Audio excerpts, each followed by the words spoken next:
so samo jimi ko andude sinju bamambe naabe ha ogo ha ferlo ha ko artara e aduna dal rappular ko min jeeyi Sénégal o dum weli be mettibe e ene muusa hen a famani parce que bimam ko bede andi berde mon ene muusa so bede woni actualité hikka jiyan kuudi ndi ene luuba taw on nanani bojji bebe fok rappuruji pormo Fouta baddami ko fokkude jeytu bigi min addi ciowno Ousmane Sonko rutti jode pale no jomay ñene bone dawi min donkara lomto noddara hare min bima habay mi nani Papsek Diallo ko wubi kanel eskon ƴeewi veli mi fijirani bindam moɓe ne keɗi love story ko gilli ɓoli min okaji moftani honam wursogi ferlo susa bonam rappular Sénégal ko kako nam no beela min lawƴiran mi nan en wayno tawa anda kam walla tawa heeɗay kam par ce que min mbeɗa jogui ma ujunere son fawrawi mi rappeur min ujunere son yam goto so yane rappeur mayde bonde yanere mum saka ujunere son a faami min mi fawani ɗum quoi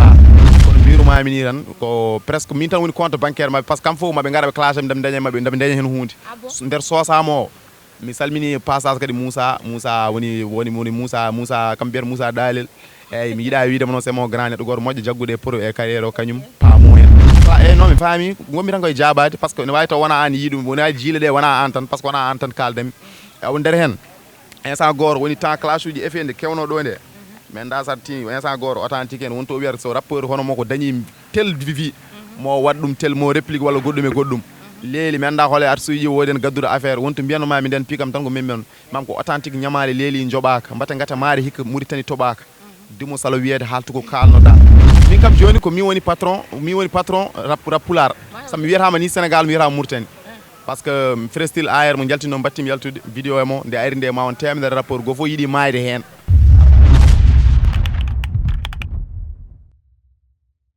assalamu alaikum bandiraɓe assalamu alaikum yeɓiyankoɓe Rappular Innovation on calminama fof inde mon yettode mon on mbiyama kala gonɗo jaam fof yana ko onon ɓuuri caggal ɗum yetti alanar muɗum yetti Nene Baba c'est votre animatrice Sala debbo mo Lobali hande garɗo e Pikine julli adɗo e Pikine wadde setti un rapport petit de talent en Sénégal et Mauritanie qui évolue sur le master class l'enfant noir a salminama mi salmini mon Rappular Innovation mi salminima kadi anen sister o Sala ew ko wiyete ko rek mi wi mon bisimilla mon o ko artiste mon ɓinguel mon AR l'enfant noir l'enfant série de Ɓokki Sarankoɓe a wawi haalde mbini hoy gonɗo l'enfant noir ko artiste rappeur jeeyaɗo wuuro no wiye Ɓokki Sarankoɓe eyyi région de Saint-Louis département de Podor commune de Doungalaw oui ko min woni l'enfant noir komi artiste rappeur so ɗum ɓenni holko ma motivé ha naɗa e rap eyo waɗi mi motivé ha natmi e rap ko jiijamam par ce que min sam jalami wima min ko kalis musique ni indirami par ce que min baba indirami ga ko kalis musique par ce que min bam ko artiste ko waɗata ko Yela Rambo Sarr mi salminimo au passage chez mon père kañum ne jaadannomi guila ɓeɗa famɗi komi kay mum tan jaadannomi programme uji mariage uji walla ko wiyatno so invitation ngaji makko so dañi comme no musique ni tan kankone comme ko chanteur joni noon guila nden min kam ko mbirumami tan kaya ko dal ko ne wayni taw kalis musique indirami ga musique noon dogata koye ƴiƴamam woni koye ɓerdam donc garmi jinmi mais ne jinmi nde kadi bawano choisir comme no Yela ko ɗum o waɗata mais choisir ko rap ko kañum jinmi mbammi passion am au début holno gurɗa e rap o ene wanno difficile ha ɓurti par ce que fuɗɗade rek e communauté men o wonde rappeur tan ko ardi ko heewi ne fawe ma aɗa wawi wiyede ka aɗa nana hen ka drogué walla ɓe ala ko jiiɗi walla ala ko kuwe walla ala ko cohli mais mbeɗa waɗi hen tan jaggu jamma ɗacca ceeɗu mi oppani ha ɗo to yetta ɗo alhamdoulillahi rabbil alamin caggal ɗumen no foti projet mbaɗɗa comme no mbirata taw so tawi ko projet comme no mixtape ni walla genre ɗiɗon mais mbeɗa jogui projet presque mbeɗa jogui ma on hadde 3 projet eyyi mbeɗa jogui ma on hadde 3 projet eyyi avec kadi mi waɗi son uji kewɗi pas mal de son machallah e vidéo ji beng holko woni relation ma e label production mbiteɗo Waw Kodda ko relation moɗon Waw Kodda mbeɗa wawi widemo ko famille ni wonno walla ko famille ga woni eyyi par ce que mi salmini au passage min toon ko wil joom label o ga min gandir guila Mauritanie guila min goni Boyoji min gonno toon Allah waɗi o ari ɗo eno installé ɗo label mo ko amin liggoɗo récemment mi yiiɗo yaltini projet goto mbiteɗo ko jiimi mi yi kadi projet o ko 9 titre a wawi min haalde hen ko jiimi ko projet yam ko ardi foof kadi ko projet goto mo tampu mo mbanmi ƴiƴamam ga mbami widema eyyi ko jiimi presque ɓoyani ko yaltini le 16 mai oɗo yalti waɗi disponible YouTube eyi nder ko jiimi ko kadi ko presque ko jiimi ko gurdamam woni hen ko gurdam kadi ko Sénégal meilleur mo Sénégal mo cohlumi e Sénégal woni jiilam e ko jiimi e Sénégal ko jiiɗammi Sénégal wona en waɗi pas mal de affaire uji nan toon yooɓe nat tan ko jiimi nan ɗo waɗi disponible sur YouTube AR l'enfant noir joni e mbaɗan tan résumé projet o par ce que mi yi hen premier titre o ko abandonné joni haala min pourquoi mbaɗa oɗon choisir oɗon titre abandonné. bammi choisir abandonné o abandonné haalata koye gurdamam e hoore mum e nder ko jiimi e parcours lawalam ko jiimi hen abandonné par ce que fuɗɗode mi yiyen ko heewi ha joni ni jiile gasani nan tan yiye te mbeɗa andi kadi fayi ko yesso eyyi nder hen abandonné waɗi kam waɗi ɗum choisir komi ko presque no mbirumami ni tan ko jiimi ko heewi e lawalam par ce que sa yiɗini mi décortiquement e son mami to mbiyatmami koye parcours gurdamam nde l' enfant noir wodani hen mbiyatnomi ko Ali Rambo wonto takka toñani a famani cukaka non Rambo min babam wiyete ko Rambo Sarr ko artiste kañumne ko guilay temps événement 89 o innira Rambo Sarr kanko no yahanno komo waɗa yimɓe soutenir kala ɓalejo jaggaɗo banggue Mourtane omo artira ɗum ga omo walla yimɓe omo dogna ɗumen omo itta ɗumen e nder ten Mourtane temps 89 no wayno musde ni. Ok joni gattan deuxiéme o woni ñiɓɓiɗi kunus pourquoi aussi oɗon titre ñiɓɓiɗi kunus. ñiɓɓere hande an mi wawa andude ko woni e ɓerde ma par ce que gonɗa ɗo aɗa ari oɗon kuccide yam mais mi wawa andude ko comanɗon kam ni walla holko mbaddoton walla oɗo kuccide caméra ma no holko somani kam ewo nder hen ko nder hen ñiɓɓere kunus par ce que mi laaɓa ko woni goto foof e ɓerde mum minnen ko ñiɓɓiɗe ko jamanu hande no wurdani famani somi wi mbeɗa waɗama décortiqué son o heewat mais comme no omon waɗi disponible YouTube ma yimɓe ɓuuri famde eyyi ñiɓɓiɗe kunus dal ko gurnam mo yimɓe guurat joni koko mette ñiɓɓere par ce que mi mbirumami tan mi laaɓa ko woni e ɓerde ma mi laaɓa ko woni e ɓerde oɗo ko genre ɗiɗon vibes uji joni sen mbi hen mbaɗa décortiqué foof 9 titre o e tantan tu vois joni andi noon tan mi ƴeew hen mbaɗa choisi tan goto mo ɗumnimi hen par ce que mi yiya waɗi featuring e Oumar Fouta waɗi momo sali au passage par ce que kankone ko gayen goro mbaɗo musique goro machallah ewo sa yi mbaɗmomi par ce que projet oɗo mbeɗa wawi widemo wona o woni projet mo parannomi quoi min projet mo yimɓe panno wiyete ko moon kaltu gokka eyyi on projet min ɓooyi jobdemo mais comme no wonko manque min ko heewi côté financiére wonna min jiiɗi lelnir ɗum no yimɓe padirni wonna min jiiɗi lelnir ɗum min mbi pourquoi pas min mbaɗata oɗo projet rek ɗaccidir min ɗum noon ewo nder hen mo min Oumar Fouta presque naari ko ɓooyi kadi mi salmimo passage kadi ko artiste goto joguiɗo couleur e nder musique mbimi pourquoi pas son oɗon mi mbaɗmomi hen invité kanko de machallah aussi kadi mi yi kadi clip ma goto récemment yaltiniɗo en on clip kam meni kam so minomi yeɓatamo jamma so tellement hulmini neɗɗo e gabri wiyete ko tagi waɗi choisir oɗon concept. sa yi mbaɗmi choisir neɗɗo e qabri ko son goto kaalo artiste enen gonɗen pour wadde conscientiser yimɓe neɗɗo min mbeɗen wuure musique mais mbeɗa andi toytade battanam ko nder ko laakara ko joguiɗa ngaalu battane ma ko laakara ko joguiɗa jami kisal cellal duumigal battane ma ko laakara ko ɓurɗa doole kewɗa doole ko foof battane ma ko laakara ewo yimɓe kadi non seulement kamin artiste uji amin dappa mais kadi il faut kadi minen kamin message eji par ce que minen pour wadde yimɓe sensibiliser après choisir mi neɗɗo e qabri mbammi ɗum vidéo yalti ok so ɗum ɓenni titre ma goto biteɗo sosama memama menda hollum ɗum ko hollum tigi mbaɗa choisir oɗon titre yama memama sosama ɗum noon ko haala quoi par ce que onon pour tan to kaldanumami aɗa ɗiɗo temps uji foof min kam joni ko min woni patron rap pular sami wiyatama ni Sénégal mi wiyatama Mauritanie par ce que Freestyle AR mo jaltino battimi yaltude vidéo e mo nde ari nde ma on temedere rapport go fof yiiɗi mayde hen a famani mais kam min mbeɗen business aji am goɗɗi quoi donc nder hen kono mbirumami ni tan ko presque min tan woni compte bancaire mabɓe par ce que kam fof maɓe gara ɓe classe ndeɓe daña mabɓe ndeɓe daña hen hunde nder sosamo o mi salmini passage kadi Moussa woni Moussa kam mbiyata Moussa Dalel eyyi mi yiiɗa widemo noon c'est mon grand neɗɗo goto moƴƴo jaggude pro e carriére o kañum paamo hen eyyi ko heddi ko noon par ce que sa yi gadduma oɗo ego trip ko sous format instant goto aɓe gone amin daɓi de freestyle on jaltumi komi lance ron afruji jam presque mi programme on hen rap mi programme on hen artiste uji hewɓe mi jaltimi ɗum mbimi pourquoi pas mi wattande freestyle ari nde goto fof woni addude affaire de maafe en ɗiɗon minnen taw mbeɗen vibes uji goɗɗi gaddumi titre sosamo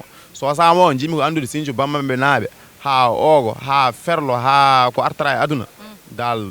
rap pular ko min jeeyi Sénégal o ɗum weeli ɓe mettiɓe eyyi ene muusa hen a famani par ce que mbimami ko mbeɗa andi ɓerde moon ene muusa so mbeɗa wone actualité hikka jiyan kuuɗi ndi ene luuɓa taw on nanani bojji bébé fok rapperuji pormo Fouta mbaddami ko fokkude jeytu bigui min addi cowno Ousmane Sonko rutti jooɗe paale no joomay ñande bone dawi min donkara lomto noddara haare min mbima habay mi nani Pape Seck Diallo ko wuubi kanel est ce qu'on ƴeewi weeli mi fijirani bindam moɓe ne keeɗi love story ko gilli ɓooli min okaji moftani honam Wourossogui Ferlo Sousa Bonam rap pular Sénégal ko kako nam no beela min lawƴiran mi nanna donc affaire o nanɗon dal sosama haaldateɓe jeeɓe sosama ɓe ne gandi nanɗon ma coosama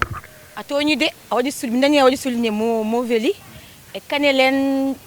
hokkaƴere hen ko tagui ɗumen par ce que ɗiɗo instant ji mbeɗa wawi widema ni koye nder rap pular o min kaldanmi ko par exemple joni gonnen koye Sénégal mi feccani maaje ɗe mi feccani par ce que mi wawi feccude kadi Mourtane mi salmimo passage min nenam toon jeeya ko wuro leydi gotiri mo jeeymi mo to joguimi gueɗal men sa faami sa yi préfet mi ɗo en pour kanel en ko ego tripo yano par ce que affaire o hewɓe artuji kamɓe presque kala e mabɓe jaltindo ene memami ɗum kala e mabɓe jaltindo sona joni waɗa ŋeŋe ne holla affaire ɗum ɗo kala jaltuɗo ene memami kadi aɓe gandi aɓe memami son o noon forɓe yiiden koyemumen ɓe so Sinthiou Bamamɓe so ogo so goɗɗum e goɗɗum sam jalani wimaɓe limtantama indi yimɓe donc parɗo fof yo aran min mbeɗen ɗo l' enfant noir hangadine kam poɗɗo règlement de compte mi régla ha reela mi fawa e tabal non min mi yawani toñde kadi min sam tooñi ɓennat ni mais kam mi toñani caggal ɗum kadi mbiɗa yi an sumuji maɗi foof jeemen tan kadi waɗa classe authentique ko probléme ma authentique te kanko mi yitama jabama pour hollu an tan wattama classe kanko mbiɗa jabadema sa wi son jam foof ene wayno tawa anda kam walla tawa heeɗaki kam par ce que min mbeɗa jogui ma ujunere son mi fawata ɗum e rappeur min ujunere son yam goto so yanere rappeur mayde bonde yanere mum saka ujunere son a faami min mi fawani ɗum quoi eyi ko heddi ko min ko kadi yo yimɓe mbat kadi ganda game ko game rap ko rap wasa jagguɗum e affaire comme no goto mi clashi neɗɗo kam mi gañƴo ɗum walla wonko jogonimi ɗum ɓerde walla goɗɗum kadi min eyyi non mi faami gommi tan koye jabade par ce que ne wawi taw wona an yiiɗum wona jiile ɗe wona an tan par ce que wona an tan kaldami o nder hen instant goto woni temps classe uji efe nde kewno ɗo nde mais da sarti instant goto authentique en wonto wiyata so rappeur hono mo ko dañi tel vivi mo waɗ ɗum tel mo réplique walla goɗɗum e goɗɗum leeli mi anda hole arsuji woodi en gadduɗo affaire wonto mbiyannomami nden pikam tan ko min mam ko authentique ñamale leeli joɓaka mbate gata maari hikka Mauritanie toɓaka dimo salo wiyede haltu ko kalnoɗa a fama sa ɗi ɗon vibes uji mais ko heddi ko min authentique mbeɗa wawi winni min jodda heni min dasa faami mais rap ko rap har ce que hande kala ko nanɗa e réseau ko fof ne jogui hen yiyande mum an oɗa aɗa wawi joɗade classe ha mbiyama bindol ma ngol ɗo moƴƴani am walla goɗɗum heddoro tan ka waɗani classe jaaɗo aduna fof nani mais a classe min dasa faami ko sare ɗiɗon mais kam hay goto mi alda probléme to banggue ɓerde mais to banggue rap kam saabi jiiɗi min jogdo probléme ha laakara ga par ce que rap kam mbeɗa yiɗi ɗum an joni an en tant que élément waw koddol ko tagui min jaynimo oɗo bamum rap e projet ma oɗo kesso o jaltuɗo o mi salmini waw koɗa au passage mi salminiɓe kadi min bammu rap ko neɗɗo goto mo Allah waddi amen kadi ko respect woni hakkude amen c'est mo nami kadi somi waddanemo ko son wona pour haydara min baddino son ni par ce que min projet am ewo eyyi oɗon min baddi oɗon projet min baddi son goto say nan waɗi disponible YouTube kadi min mbaɗi avec plaisir min beltima hen nice mais min dal bammu rap cooc min galda probléme c'est mon ami mon frère mon jumeau mi salminimo au passage kankone beng aɗa andi projet waɗi ko 3 comme avant moment et après te min ji projet aussi machallah techniquement ça va waɗi coulorage et tout joni aɗa wawi hande minen après ko hollum ko wonata est ce que fan suji ma pat concert walla ko wayno ko way noon mbeɗa wimani projet o min kam neɗɗo kam andiran ko defti ɓendi rotti to totti yimɓe mi itti noon waɗi disponible YouTube hande kala naɗɗo e scène YouTube AR l'enfant noir ma yiton projet o kadi ma heeɗo kadi kade naata e noppi minen noon mi wonani ɗo kam hankkadine mbeɗa muccana wajiɓe e tonni no wajiɓe walla goɗɗumi ni ko style musique am minen mbammi ko min kadi choisir propre lawlam ewo mbeɗa ñaago Allah kadi yo Allah walla men ha yonta inchallah ko wona ɗum ko kadi tabaski o mbeɗa jogui programme uji concert aji mi jogui programme uji potmi yaade foti yaade 2e jour julde jom mbeɗa jogui dormos 5e jour de la fête de tabaski mbeɗa jogui ceenel halayɓe wuuro nenam toon ko banggue Mauritanie ayi goɗɗi mi woni wasata taw nana ara lawol a famani ko ni kam woori nice mais ko heddi ko resté connecté min mbeɗen ɗo hen caggal ɗum so ɓenni a wawi minen haalde ɗum ɗo anecdote ma goto mo guurɗa soit musicalement walla vie ma dani tan ko guuri eyyi ko guurɗa anecdote ma goto so mbi wiyode limta maaro kam ɗum kam maaro eɗen mbawi walde ɗo ha weera min kam ko noon gordumi quoi eyyi mi wawani limtude ɗum waɗi mi wiyatama mbeɗa limtanma par ce que mbeɗa andi ko j'ai vécu beaucoup de souffrance dans la vie ɗum kam mi wawa wiide kam ko ni walla na sahane arani cikka ɗum ɗo maaro ɗo ɓuuri bonde e ñanden ɗo ni ko iddi ko noon neɗɗo ko mbawɗa dañde aduna mette fof e goɗɗum a muñat ganda muñal ko Allah namdi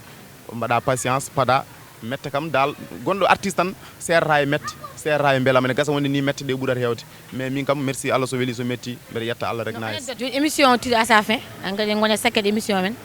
joni an dernier moment e kadi dokka min freestyle moment mo ganduɗa genre a yinno haalde a haalani walla holko mbatta lancé mi salmini mon onon ɓeeɗo mi salminimama an ma sœur Sala mi salmini kadi baba galle kañum e grand yam Sowla c'est un artiste kadi kanko omone fitrine ɗum ɗo